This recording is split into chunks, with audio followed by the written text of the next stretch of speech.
معلق واخد تعليمات ان يصيط لعيب معين، لدرجه ان اللعيب ده وقع على وشه. يا ولد يا لعيب يا قوي، لعيب ايه ده؟ وقع طلع بالكره الاوت، لعيب ايه؟ واحد مسك كوره وطلع بيها الاوت، يبقى لعيب كويس ازاي؟ ارجعوا للماتش. انا هجيب الماتش طبعا. صعب نجيبه هنا، ولكن هنجيب صوره وهو بيقع او هو بره. انت قصدك زيزو. ونجيب اللعيب ال 25 ما اعرفش هو اسمه ايه. زيزو، اسمه زيزو. المهم اسمه السيد زيزو. ايوه اسمه محمد احمد سيد زيزو.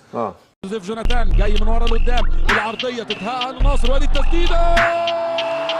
هدف اول. احمد عاطف عايز يعدي، عدى وفات. احمد عاطف يزق الكوره، احمد عاطف يعدي، جول. احمد عاطف يعدي، يلعبها في العمق عند زيزو باختراق حلو قوي، وادي زيزو يلعبها.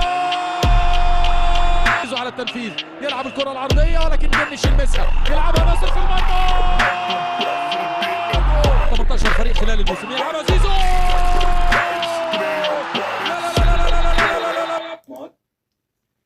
ادي زيزو يا كابتن جمال، اللي لعبت في الاهلي والزمالك والمنتخب مصر في كاس العالم، كنت كابتن منتخب مصر.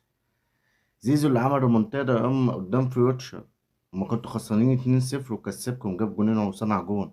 زيزو اللي عمل معاكم تاريخ وانتوا بتنكروه. خلاص لعيب انت مرضتش تجدد له، لعيب انت مرضتش تدفع له الفلوس اللي هو طالبها، راح مشي. ايه المشكله لحد دلوقتي الحد اللي فيكم ده؟ دلوقتي زيزو اللي كان بيفرح جمهور الزمالك وبيفرحكم دلوقتي بقى رقم 22، اللاعب رقم 22. زيزو ياما مطوشه عمل لكم الفرق فيها، شال الزمالك اكتر من ممكن 3 سنين او 4 سنين كان شايلكم. تخيل العقليه، تخيل العقليه والحقد اللي عند الناس، مش عارفين اصلا يعني حقدهم يتقال ايه